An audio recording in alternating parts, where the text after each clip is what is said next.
It's been a long and lonely trip, but I'm glad I took it, cause it was well worth it. Got to read a couple books and do some research before I reached my verdict. Never thought that I was perfect, always thought that I had a purpose. I used to wonder if I'd live to see my first kiss. The most difficult thing that I did was recite my own words at a service, realizing the person I was addressing probably wasn't looking down from heaven. Or cooking up something in Hell's Kitchen, trying to listen in or eavesdrop from some other dimension. It was self-serving, just like this is. Conveniently religious, on Easter Sunday and on Christmas. The television went from being a babysitter to a mistress. Technology made it easy for us to stay in touch while keeping a distance. So we just stayed distant and never touched. Now all we do is text too much. I don't remember much from my youth, maybe my memory is repressed. Or I just spent too much time wondering if I'd live to have sex. I fell in love for the first time in 4th grade, but I didn't have the courage to talk to her.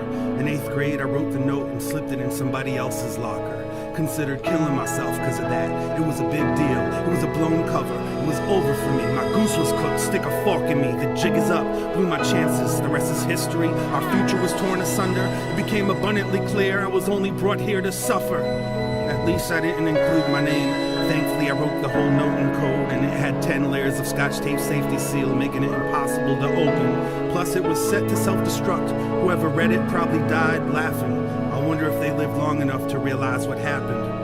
A year later, I came to understand that wasn't love that I was feeling for her. I had someone else to obsess over. I was older, I was very mature. I forged my time signature while practicing my parents' autograph, cause I was failing math. Disconnected the phone when I thought the teacher would call my own.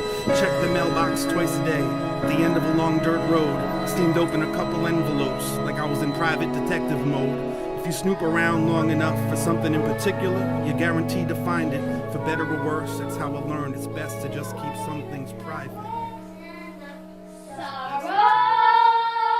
It was the best of times. It was the end of times.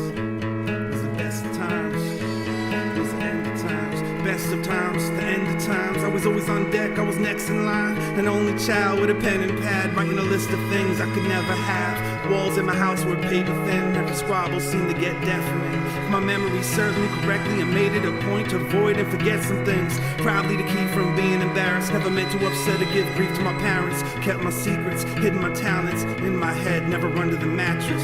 Therapy couldn't break me, never learned a word that would ensure safety, so I spoke softly.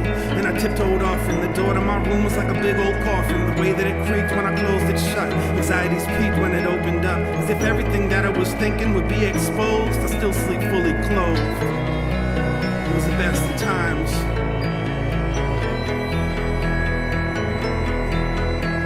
It was beautiful, it was brutal, it was cruel, it was business as usual, heaven, it was hell.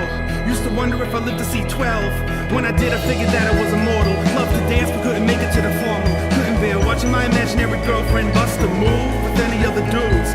Tone Look was talking about a wild thing, but I was still caught up with some child things. Scared of a god who couldn't spare the rod. It was clearly a brimstone and fire thing. Pyromaniac, kleptomaniac, couldn't explain my desire to steal that fire. Now I add it to my rider, like please don't throw me in that patch of briar. It was the best of times. It was the end of times. The school counselor was clueless, cause I never skipped classes. Perfect attendance, imperfect accent, speech impediment they could never really fix. And I fake bad eyesight so I could wear glasses. Consider doing something that would cripple me. Wanted a wheelchair. I'm filming you. No, you're not. Wanted straight teeth, so then came braces. 4 years of headgear helped me change faces. It was the best of times. It was the end of times. Now I wonder if I live to see marriage. Wonder if I live long enough to have kids. Wonder if I live to see my kids have kids. If I do, I'ma tell them how it is. But don't listen when they tell you that these are your best years. Don't let anyone protect your ears. It's best that you hear what they don't want you to hear. Better to have pressure from peers than not have peers. Bear won't give you chest hair. Spicy food won't make it curl. When you think you got it all figured out and then everything collapses.